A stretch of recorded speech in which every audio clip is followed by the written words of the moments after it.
इस सेशन में वक्फ बोर्ड पास होने की, बिल लाने की बात हो रही है, किस तरह देखते हैं? देखिए, हम वक्फ संशोधन बिल के टोटली खिलाफ है। ये असंवैधानिक है। ये हमारे राइट्स को दबाने का काम हो रहा है। वक्फ चैरिटी के लिए भी होता है, वक्फ अलल खैर कहलाता है, और अपनी औलादों के लिए भी होता है, वक्फ अलल औलाद भी होता है। यहाँ पे बिल लेके आया जा रहा है।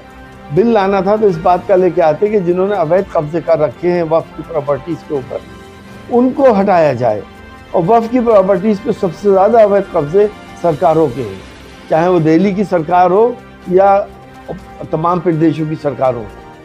वक्फ से बड़े बड़े खानकाहें चल रही हैं, मस्जिदें चल रही हैं, कब्रिस्तान चल रहे हैं। वक्फ के अंदर सबसे बड़ी एग्जाम्पल सरहिंद शरीफ की है कि जिसका एक बहुत बड़ा वक्फ है, उसको हमारे सरदार भाई चलाते हैं और उसकी सारी आमदनी चैरिटी में लगाते हैं। डेली वहाँ पे लंगर होता है, मेहमान नवाजी होती है, लोगों को फ्री ठहराया जाता है, सब काम किए जाते हैं। तो वक्फ की संपत्ति के ऊपर बहुत सी जगहों पर स्कूल और कॉलेजेस भी बने हुए हैं। और जो वक्फ अलल औलाद है, जो औलादों में बंटता है, अगर उसमें कहीं कोई डिस्प्यूट हो जाए, हो ही जाता है औलादों के अंदर जायदाद के मामले के अंदर, तो या वक्फ अलल खैर में डिस्प्यूट हो रहा है, तो उसका निर्णय पहले ये होता था कि वक्फ बोर्ड करता था। अगर आदमी सेटिस्फाइड नहीं है तो ट्राइब्यूनल में जाता था, और अगर ट्राइब्यूनल के फैसले से भी वो सेटिस्फाई नहीं है तो हाई कोर्ट में जाता था। ये एक मिथ फैलाया जा रहा है कि वक्फ बोर्ड ने जहाँ उंगली रख दी वो उसकी हो गई। हाई कोर्ट है वहाँ मौजूद।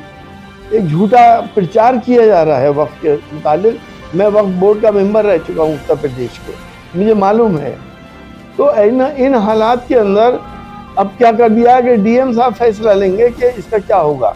जहाँ डिस्प्यूट ज़्यादा है तो डीएम साहब वो करेंगे जो सरकार उनसे कहेगी। अगर वो सरकार को उस ज़मीन पे कब्जा करना है तो डीएम साहब ना इसकी बताएंगे ना उसकी बताएंगे, और वो सरकार में मर्ज कर दी जाएगी। ये मुसलमानों की आंखों में धूल झोंकने का कानून है।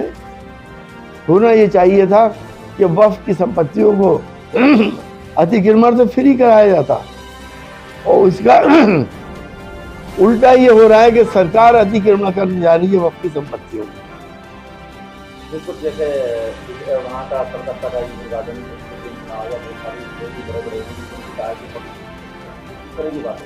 देखिए, वक्फ हजारों साल से चला रहा है।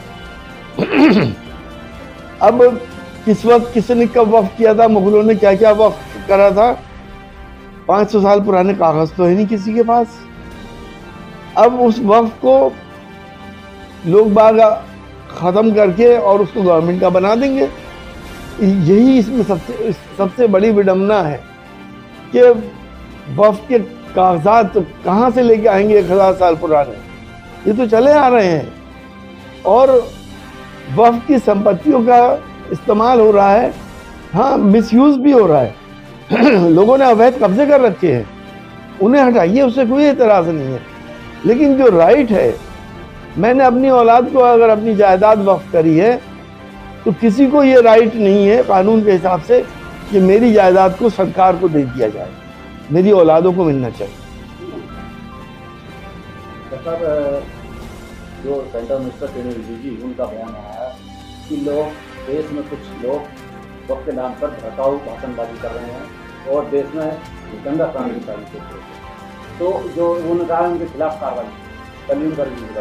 देखिए, ये दमनकारी नीति ये सरकार हमेशा अपनाती है। अपना हक अगर कोई मांगता है और पीसफुल तरीके से मांगता है, पीसफुल तरीके से एजिटेशन करता है, तो क्या उसको ये भी राइट नहीं है उस एजिटेशन करने का?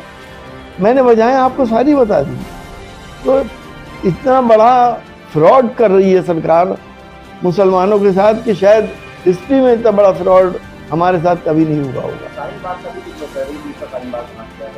नहीं, अगर जगह जगह शांतिपूर्वक धरने प्रदर्शन हो रहे हैं तो परेशानी क्या है? मंत्री जी को शांतिपूर्वक होने चाहिए।